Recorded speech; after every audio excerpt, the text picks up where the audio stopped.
నమస్తే. ఈరోజు మన స్టూడియోలో ప్రముఖ తంత్ర జ్యోతిష్యులు, జ్యోతిషరత్న, జ్యోతిష సామ్రాట్ చింతా రుక్మాన్ గదరావు గారు మనతో ఉన్నారు.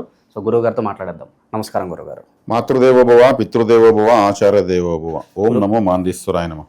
గురుగారు, ఆగస్ట్ నెల విశేషంగా శ్రావణ మాసం, వృషభ రాశి వారి పరిస్థితి ఎలా ఉండబోతుంది? ప్రజెంట్ వీళ్ళ టైం ఎలా నడుస్తుంది? గ్రహాల అనుకూలత ఎలా ఉంది? ఎలాంటి జాగ్రత్తలు తీసుకుంటే బాగుంటుంది అంటారు?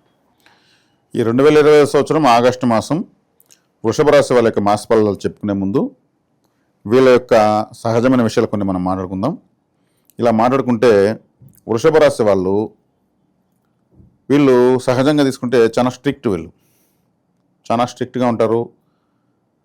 చాలా ఖచ్చితంగా ఆలోచించడము, చిన్న విషయాన్ని కూడా కరెక్ట్గా చేయాలని ఆలోచించడం, రూల్స్ ఎక్కువ ఫాలో అవ్వాలంటారు.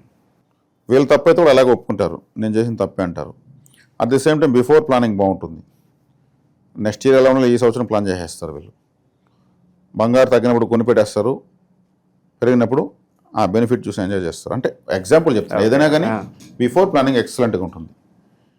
ఈ రాశిలోని చంద్రుడు మనసు కారకుడు, మనోకారకుడు చంద్రుడు వచ్చేసి పొందుతాడు. అందుకే వీళ్ళకు బిఫోర్ ప్లానింగ్ బాగుంటుందని చెప్పింది. ఈ రోహిణి నక్షత్రం ఇందులోనే ఉంది, అక్కడే చంద్రుడు వచ్చేసి పొందుతాడు. అదే నక్షత్రంలో శ్రీకృష్ణుడు వారు పుట్టారు. ఆయన మొత్తం బిఫోర్ ప్లానింగే. మహాభారతంలో తీసుకుంటే శ్రీకృష్ణుడు స్టింగ్ మాస్టర్, కింగ్ మేకర్. ఆయన మొత్తం బిఫోర్ ప్లానింగ్, ఎప్పుడు ఏం చేయాలి. ఆయన కానీ ప్లానింగ్ వేయకపోయింటే, అదే శక్తివంతంగా శకుని కానీ ప్లాన్ వేయకపోయింటే మహాభారతం వాళ్ళది ఏం లేదు, మొత్తం పాత్ర వెళ్దే. ఈ మాస్టర్లు ఇద్దరిదే మహాభారతం. కాబట్టి ఈ రాశి వాళ్ళు కూడా అలాంటి స్వభావాలు కలిగి ఉంటారు. పట్టుదల బాగుంటుంది, నిర్ణయాలు అంత ఈజీగా మారవు, అంత ఈజీగా చేంజ్ అవ్వరు. ఇంక విధులేని పరిస్థితుల్లో జాతకంలో ఇంకేదన్నా తీవ్రమైన దోషాలు ఉంటే తప్పితే వీళ్ళ నిర్ణయాలు మారవు. ఫ్యామిలీ ఫస్ట్, ప్రపంచం నెక్స్ట్. అంత మంచి క్వాలిటీస్ వీళ్ళకి సొంతం అనమాట. ఇప్పుడు వృషభం అంటే ఎద్దు.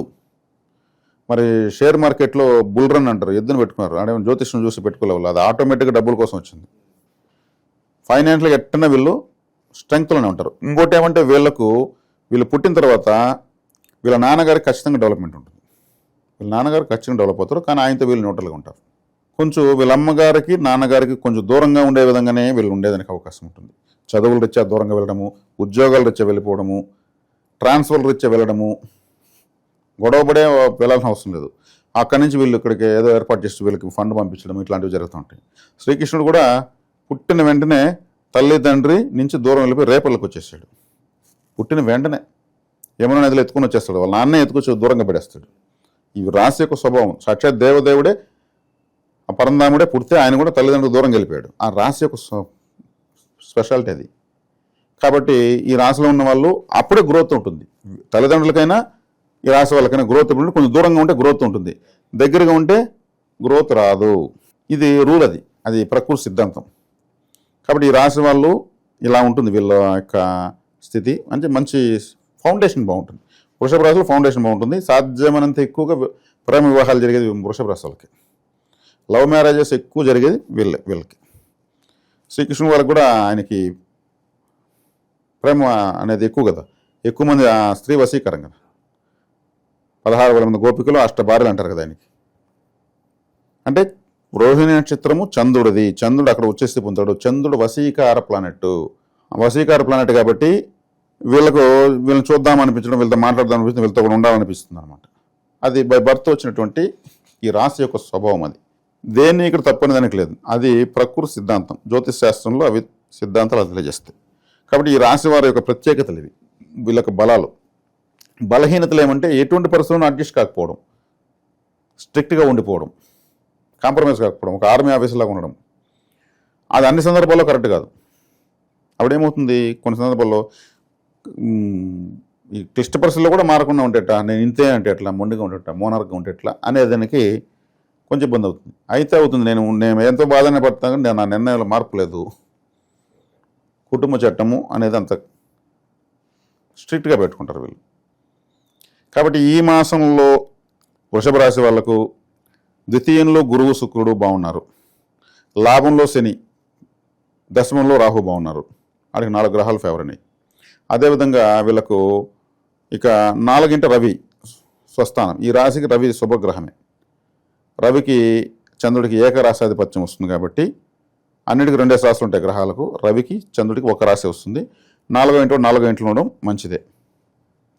ఇక కాలపురుషునికి 3వ రాశి అయినటువంటి మిథున రాశి 3వ రాశి, ఆ అధిపతి బుధుడు ఈ రాశికి 3లో ఉన్నాడు. మేషం నుంచి 3వ రాశి మిథున రాశి కాలపురుషునికి, వృషభ రాశికి ఇప్పుడు గోచారంలో 3లో ఉన్నాడు, అది మంచిదే. తీరా చూస్తే ఓవరాల్గా వీళ్ళకి ప్లానెట్స్ అన్ని బాగున్నట్టే. ఇంకా బాగలేని గ్రహం గురించి మాట్లాడుకున్న ఒకటే, మాట్లాడుకున్న ఒకటే. వృషభ రాశి వాళ్ళకి సూపర్. ఇంకా ఈ ఫలితం ఉంటుంది, ఈ ఫలితం లేదని కాదు, అన్ని ఫలితాలు వీళ్ళకు ఉంటాయి. జనరల్గానే వీళ్ళు ముందుగా ప్లానర్స్ బిఫోర్ ప్లానింగ్ బాగుంటుంది, దాని తర్వాత గోచారం బాగుంది.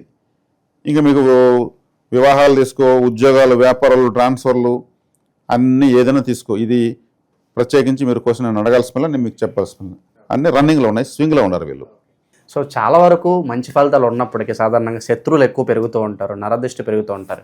శత్రు జయం కలగడానికి, ఈ నరదృష్టి పోవడానికి ప్రత్యేకంగా వీళ్ళ కోసం ఏదన్నా రెమెడీ చెప్పండి గురుగారు.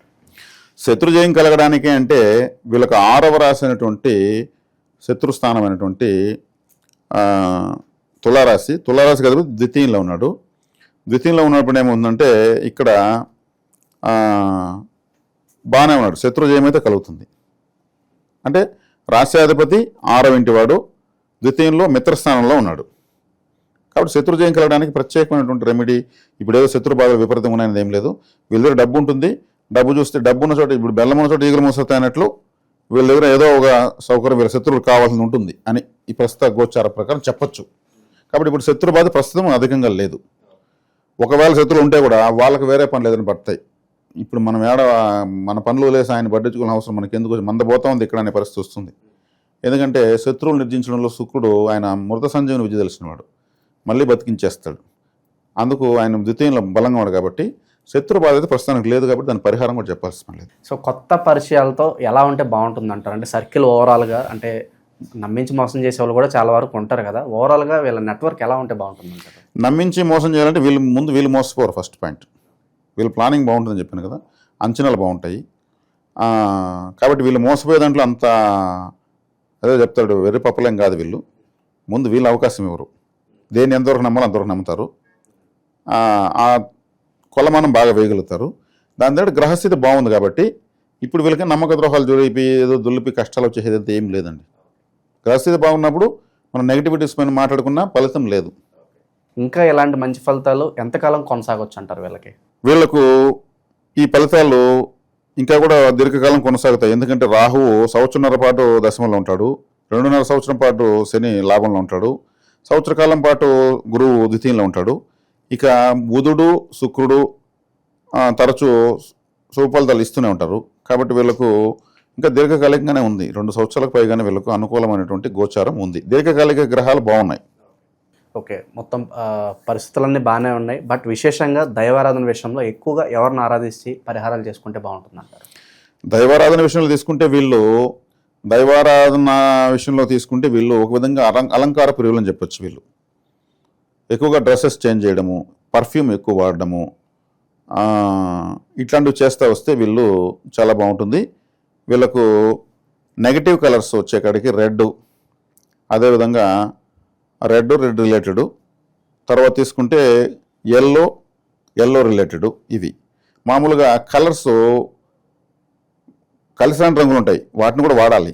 కలిసిన రంగులు వాడరు. ఎలా వాడాలంటే అండర్వేరు ఇట్లాంటివి వేయాలి, నెగటివ్గా వాడాలి, కనపడండి లోదుస్తులు వాడాలి. ఫేవరెట్ కలర్స్ని పైకి ఎలివేట్ చేయాలి. కాబట్టి వీళ్ళు ఏదైనా ఏ రాశి వాళ్ళని సరే ఆ రాశి సంబంధించినటువంటి కలిసిన రంగు కూడా దాన్ని లోదుస్తులు అండర్వేరు ఇట్లాంటివి వేయాలి. దాని ప్రాధాన్యత తగ్గించి దాన్ని ఉపయోగించుకోవాలి. మనం వృషభ రాశి చెప్పేటప్పుడు అన్ని రాశులకి చెప్పేస్తున్నాం. దీన్ని కలిసిన రంగుని దాన్ని ఆ విధంగా చూడాలి. మళ్ళీ దాన్ని ఏం చేస్తాము, పారేస్తాం, తొందరలోనే పారేస్తాం. దాన్ని 10-50 సంవత్సరాలు వాడడం. కాబట్టి అటువంటి నెగిటివ్గా ఉన్న రంగుని నెగిటివ్గానే వాడి ఇది చేసుకోవాలి. ఇంక వీళ్ళకి ప్రస్తుతం తీసుకుంటే ఏదో వీళ్ళని ఎత్తుకు ముంచుకొస్తా ఉండేది ఏం లేదు. పలానా దేవుని గట్టిగా పట్టుకొని రోజుకు 100 నిమిషాలు చెప్పాలనే పరిహారం లేదు, ప్రస్తుతానికి అయితే ఏమి లేనప్పుడు మనం చెప్పే ప్రయోజనం ఉంది. జ్వరం లేదంటే ఏం ట్యాబ్లెట్ వేస్తాం. అయితే వారంలో ఏ రోజు బాగా కలిసి వస్తుంది అంటారు? అలాగే మీరు చెప్పినట్టు గతంలో కొన్ని హోరాలు ఉంటాయి, కొన్ని హోరాల్లో కొన్ని పనులు చేయకూడదు అంటారు. సో దాని గురించి ఏదైనా చెప్తారు? వీళ్ళకు శనిహోర కలిసి వస్తుంది, భాగ్యాధిపతి కాబట్టి. శుక్రహోర కలిసి వస్తుంది, రాస్యాధిపతి కాబట్టి. బుధహోర కలిసి వస్తుంది, ద్వితీయ పంచమాధిపతి కాబట్టి. రవిహోర కలిసి వస్తుంది.